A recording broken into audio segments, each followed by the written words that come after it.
Real relationships.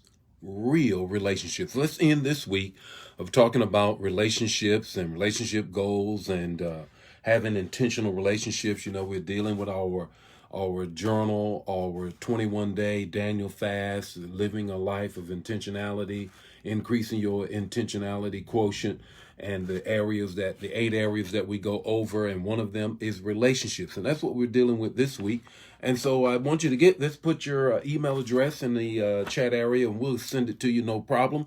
This morning we're wrapping up this week talking about real relationships. Been talking about relationships all week long, and we want to put a exclamation point at the end of this sentence, this paragraph of a week of talking about intentional living 2022, this particular part, relationships.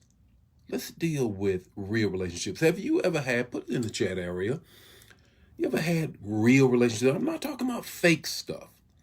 I'm not talking about fly-by-night relationships. I'm not talking about somebody that's there today and gone tomorrow. How many real relationships do you have? Put it in the chat area. 1, 2, 3, 4, 5.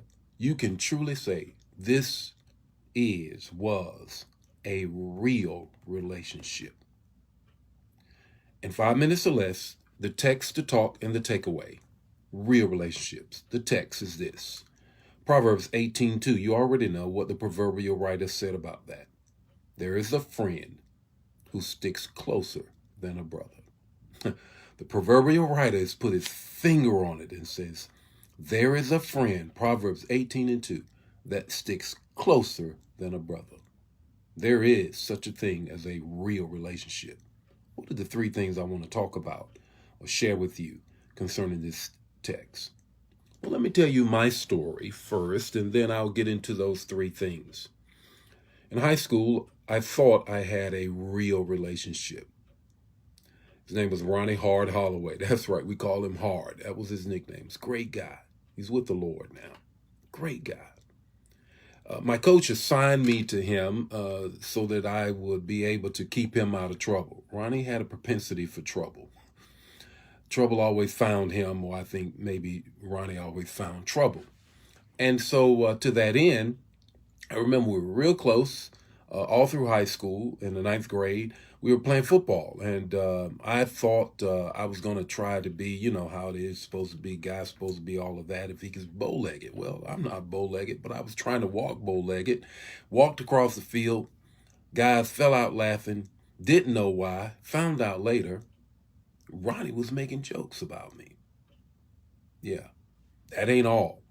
When we were seniors, going somewhere with this, when we were seniors, we were a basketball team. We were outstanding on our way to the state sectionals, in the quarterfinals, in our home court.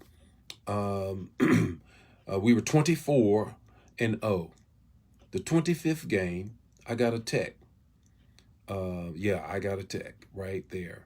Everybody had fouled out. I was the only starter that hadn't fouled out. Got a tech. Found out later, Ronnie said, look, Jeff is the reason why we lost. You know how crushing that was to hear that? And he was supposed to be my friend. Let's talk about real relationships. And you'll know when you have one and when you don't. The first thing is this. Real relationships stick with you when you're up, you're down, and my mother would say, even level to the ground. That's right. When you're up, you're down, even level to the ground, real relationships will stick with you. Here's the second thing. Real relationships will stand up for you when you're not in the room. They'll stand up for you when you're not in the room. Real relationships, they'll stand up for you when you're not in the room. Here's the third thing. Real relationships will speak truth to you whether you like it or not. They will speak truth to you whether you like it or not. That's real relationships. So let's go back to the proverbial writer when he raises this question. Even though it's in the Old Testament, we already know this is a type and shadows that he's really speaking about. There is a friend who sticks closer than a brother, and his name, your takeaway, is Jesus. I want to invite you to have a real relationship with him.